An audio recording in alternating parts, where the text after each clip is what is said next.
Christian music or inspirational music is not obsolete from the woes and the trials of marketing and trying to break through the noise. Now, this album was for sure top 5 for me last year, just because of its replay value, the variety of sounds, and the lyrical content. To me, to really appreciate the lyrics, you don't even have to be some form of a Bible scholar, because she uses enough metaphors from culture, she uses enough examples from real life for you to relate and connect to what the project is saying, which is chef's kiss for me. I definitely want to see more of artist Jackie.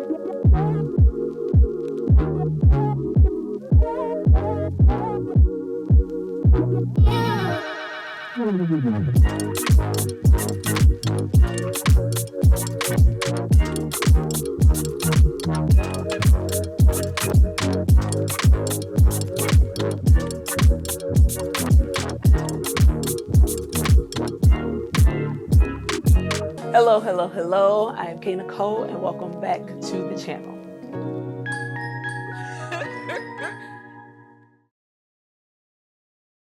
Hello. I'm Nikole, and welcome back to the channel. This is another episode of Game Plan, and we are back and better.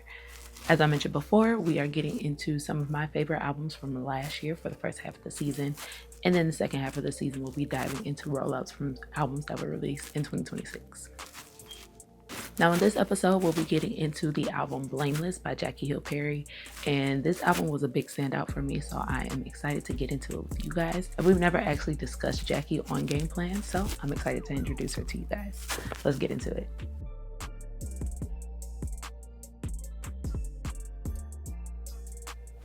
Jackie Hill Perry is known as a Christian poet, author, preacher, teacher, and podcaster, now more widely known as a music artist. Now, I might be going out on a limb here, but roll with me. Her intellect, her lyricism, and even her visual storytelling is to me in the likes of a Kendrick and a J. Cole, if we're going to use a secular comparison. She got her start touring as a poet with the group Preach for Christ Ministries, and she was really just sharing her journey as she was growing in her relationship with God and choosing to step away from her life in homosexuality. She released her first project in 2014. It even had a few features with artists like Swoop and Lecrae. The growth of her influence and the impact of her story caused her to share her story in a more formal way when she released her first book, Gay Girl, Good God, in 2018. The release of that book pushed her into a more international ministry where she leaned more into teaching and preaching as a traveling minister. For many years, she's had to balance the life of a wife, of a mom, of a preacher, of an artist, and that kind of seemingly pushed her away from producing music, but I'm definitely glad she's back for the sake of Christian hip-hop. Now, she definitely came back in a classic way to announce her new partnership with Reach Records and, of course, test the waters a little bit. She released her first EP under the label Practice, which was a great reminder that she kind of does this. It went number 1 on the Christian streaming charts and featured songs like Ready or Not and First Drafts. This served as a sufficient palate cleanser and was a perfect artistic display of the difference between an EP and an LP. Now, you know I talk about this all the time, but EP does not, it's like when you're just releasing a bunch of songs just to like test the waters, to see what people are going to attract to see what people are going to listen to, or just for your own creative space. It's like to clear your own palette. It's like I have all of these ideas stored in my head. I have all of this in me. I just need to drop it, release it so that I can clear the way for something that's more creative, which would be the LP or a full-length album that should have like a theme or a story or a world that you're introducing your fans to. And the transition into album mode was seamless for her. I feel like she is definitely one of those people that benefits from having like an interdisciplinary career. The fact that she has a podcast, the fact that she gets booked for speaking engagements, the fact that she has her own like social media presence where she does a lot of talks to camera where people are able to understand what's going on in her head. I feel like that makes her attainable, but also allows people to understand who she is as a person, and it makes her art make sense. And if you're tapped in and you're following her on social media, we did subtly get to see some of the BTS content, some of the interludes, some of the creative, like little Easter eggs throughout her social media that eventually led to the project. And for an artist like Jackie, I feel like that's enough. Like, even her personality is very chill, very, I don't want to say mysterious, but she definitely gives social, antisocial. And let me preface this whole game plan episode to say that yes, I'm a Christian, but Christian hip hop has not always been a thing for me. But in the last 3 to 4 years, Christian hip hop has entered a space for me that's more enjoyable, with the increase of production, the variety that we get from different artists, and just by the first two singles, we definitely knew that this project was about to shake some things.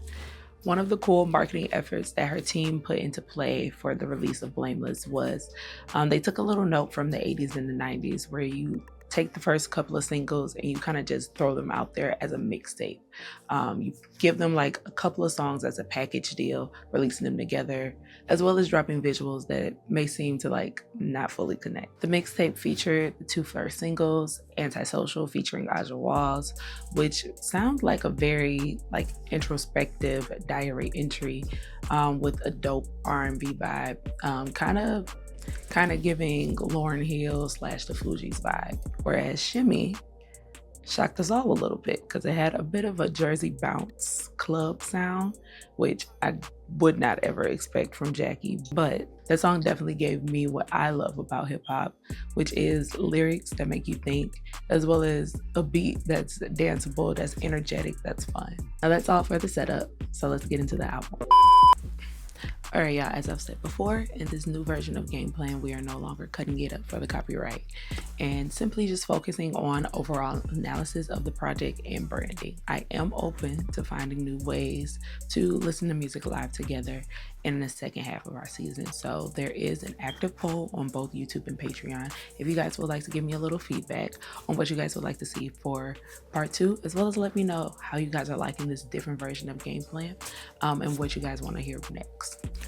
I cannot wait to hear you guys' thoughts, so we'll continue to discuss online. But for now, let's get into Blameless by Jackie Hill Perry.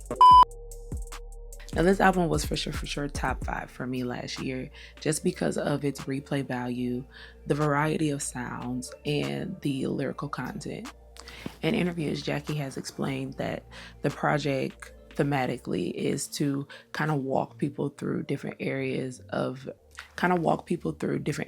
their heart, using a home or a house as a metaphor.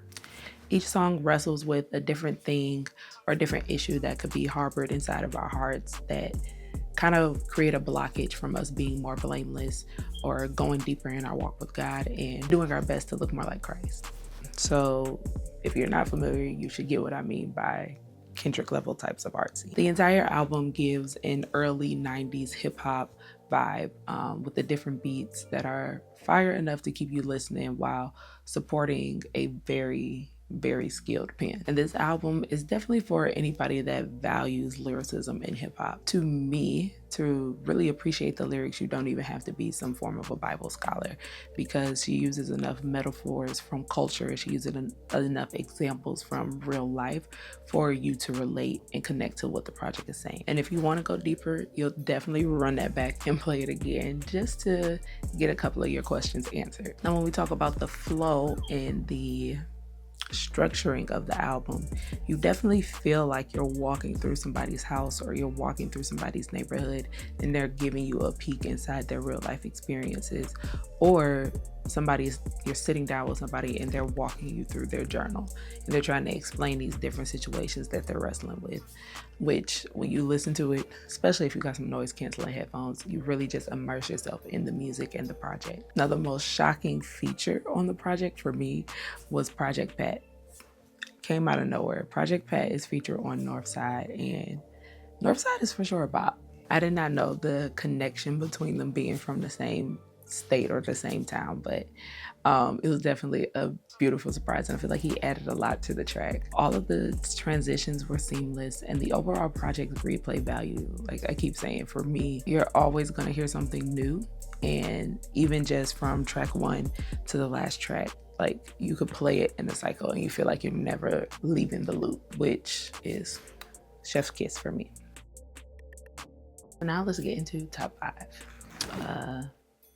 In no particular order, but kind of in order. Anyway, first up we have The Home.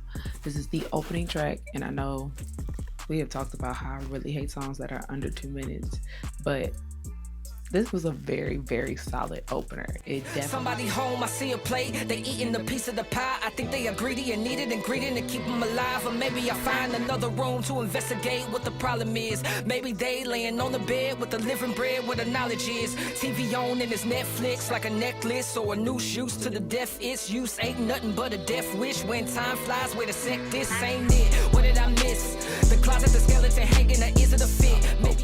It definitely set the tone for the theme of the album. Like even listening to it, it gives you the visual that's bringing you into the concept of the house, that's bringing you into the concept of the heart, and you immediately start searching yourself for these feelings and these different acts that are noted in the song. It calls out the twisted priorities that we have when it comes to greed, materialistic things, social media, TV, and even highlights the skeletons that we always choose to avoid. Then it closes with someone yelling at us to repent 77 times, like it says in the song, which is shocking at the first listen, but then comical once you listen again. It's short, but definitely effective and attention-getting. Next up is Pride and Prejudice. This one comes, I believe, right after The Home. I think it is the second track, and it started off real strong. The album started off real strong with the conviction, telling us to get our things together. Tell me that I ain't deliver while I'm in the river enjoying the fishes. It's living water for the ones that question the friendship. They insecure, is it? They got them a molly that ain't about the body. This east of the kitchen, no carbon, a copy to everybody that I ain't that special, but baby, I'm different. Y'all doing 360, my people 180 is half of your circle that needs some repentance. I'll give you the digits, it's humbling.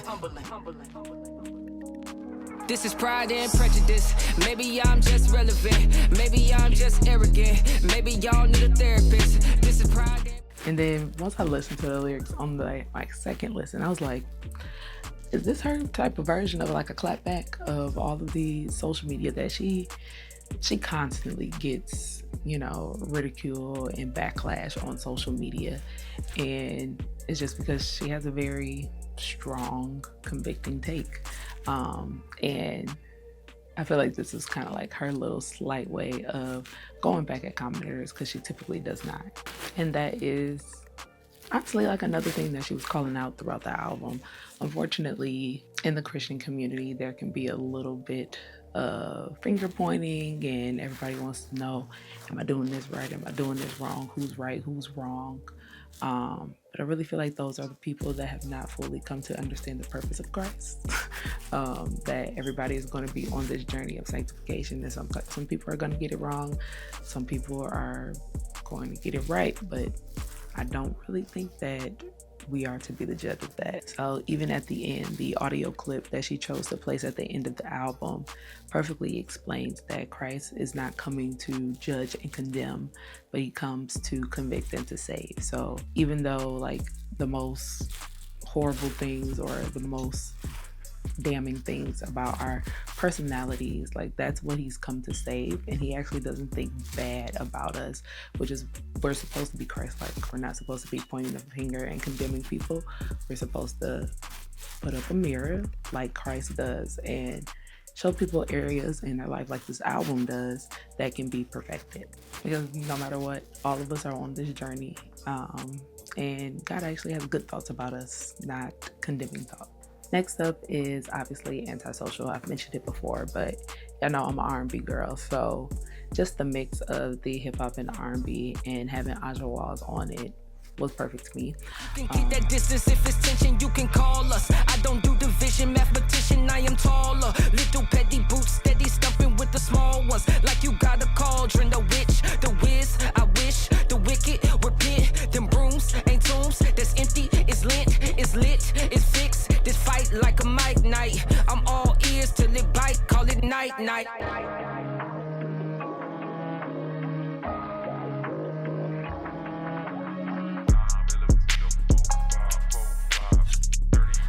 I think that this song is highlighting like when you choose to walk the different path, when you choose to go on this process of sanctification, like there are moments where it can be really isolating, and the song depicts that well, where you're going through these, you're growing, but you're in these relationships where people may not be exactly on the same path, and it starts to feel isolating, where you feel like you now need to be antisocial, but it's like you need people, you want people, you need community, you know, you need people around you, but maybe the people that are around aren't fully understanding the journey that you're walking through. When things get hard, we all have a choice.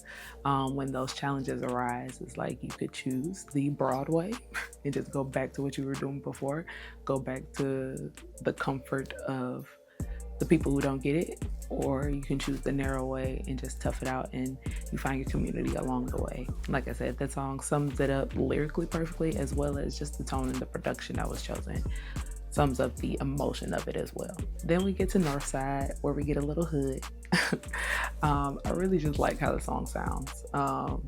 Coming out of like some of like the more somber or aggressively convicting songs, like this one was like a little bit of relief, even though it's still on the same theme of the rest of the album. You can keep that distance if it's tension, you can call us. I don't do division, mathematician, I am taller. Little petty boots, steady stumping with the small ones. Like you got a cauldron, the witch, the whiz, I wish, the wicked, repent. Them brooms ain't tombs, that's empty, it's lit, it's fixed. This fight like a mic night. I'm all ears till it bite, call it night night.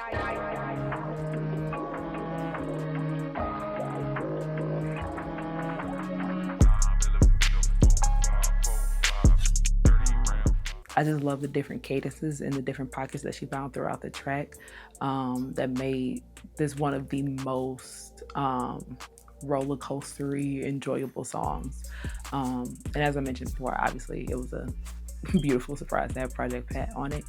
And overall, the song is really just about choosing your allegiance, choosing your side, which side you repping. Northside was a standout track for me as well. Then last but not least, our closer, Glory. I ain't never ever finna run it high. From a fly, I'm live. We define what's live. The glory and the power, we describe what's high. We look into the sky, it divides, that's why. We defy lies, sunrise. To every single eye, one cry. In his eyes, that's fire. The most high on his thigh, ride, that's tribe. Putting crowns down on the ground, that's wise. When I die, I'ma rise, so I only have to die one time. Glory. It opens up with that viral island sample. I don't know if it was, I don't really know which country it was from, but where his pastor is kind of like freestyling and is basically explaining or giving instructions of how to become more blameless. So I feel like it was like perfect timing for her to find that, get it covered, and get it cleared for her to put it on the album. But then Jackie comes in basically describing that, even going through this process of perfectly wrapping up the album, honestly, going through the process to become more blameless. It's like you're still going to have your conflicts, you're still going to have your issues, you're not going to be perfect, but it's through your relationship with God and his power that helps you overcome these issues and helps you to really start to lay down your own crown and pick up his. And then as a closer, this song really does sound like a final call. It's finally a final calling statement for you to make a choice. And it kind of fades out, alluding to a continuation. If you got the album on repeat, it drops you right back into the top of the home, and it'll walk you right through that journey again. So I feel like it was a perfect closer. Those are my top 5. Now we can slide over to game plan. Now, just like every other genre in the music industry, Christian music or inspirational music is not obsolete from the woes and the trials of marketing and trying to break through the noise. But I do think they're starting to get better. There are obviously some constraints and some boundaries that more faith-based music is not able to take. Like secular music will be pushing the boundaries and putting them in different spaces. And even some spaces are just now welcoming to more positive messages. They don't want to invest in it. But I think that we're slowly but surely breaking out of that, because the taste for music and the taste for content is changing. At least I feel like it is. So I feel like in the coming years, we're going to start to see more Christian inspirational artists begin to break through and be a little more creative with their marketing. Blameless did end up being a top streaming album, and for good reason. It was released in the later part of the year. I think it just missed all of the requirements for submission for this award season, but it is well deserving. And one cool marketing thing I would have liked to have seen was just something that's more like engaging and immersive. We did eventually get to the Blameless weekend, which we'll talk about soon, but even at the drop of the album and even like to sell merch, I feel like a Blameless house experience would have been nice, like a pop-up activation, just to like maybe like recreate some of the music video sets in a house either in Atlanta or even in her hometown in St. Louis, to recreate some of those sets and to get people like coming out to just kind of immerse themselves in the theme of the album. The house could have been like set up like a museum or maybe like a spooky house. It was released in the later part of the year. Now, we don't want to celebrate Halloween, but I feel like it would have been like a nice in-person intimate experience to like immerse people into like the themes and like them physically being in the spaces. And then obviously it's an opportunity to sell merch, sell physical albums, and to kind of create another social media event around pushing the album. Now, coming out of the holiday season, we did get a performance, which I did not expect. I don't think I've ever, even in her previous work, I don't think I've ever seen her actually perform any of her music outside of like a random pop-up. But she did a Blameless weekend in Atlanta, which was a 2-day experience where you got a little bit of worship, you got some teaching, and then obviously the Blameless concert at the end, which I feel like was perfect. Like I've talked about before, she has kind of like this interdisciplinary career where she really does have to blend the lines of art and ministry. From what I saw in the content, it was done very well. And I would love to see her maybe like tour or do like 2-day, 3-day residencies in like major cities where she's able to like bring this experience around the country. And that format allows her to not only perform, but to do ministry in various spaces in her various mediums. Even if they didn't like confine it to it being Blameless weekend or a Blameless residency tour, like even once they got back around to doing like With the Perrys, their podcast, if she wanted to do something like a With the Perrys / Blameless tour where half of the experience is with her and her husband's podcast, just having dialogue on certain themes or topics or hot topics, where it's not so much of preaching, because that could be like, it's like double pressure. It's like to preach one day and then to perform another day. That's a lot.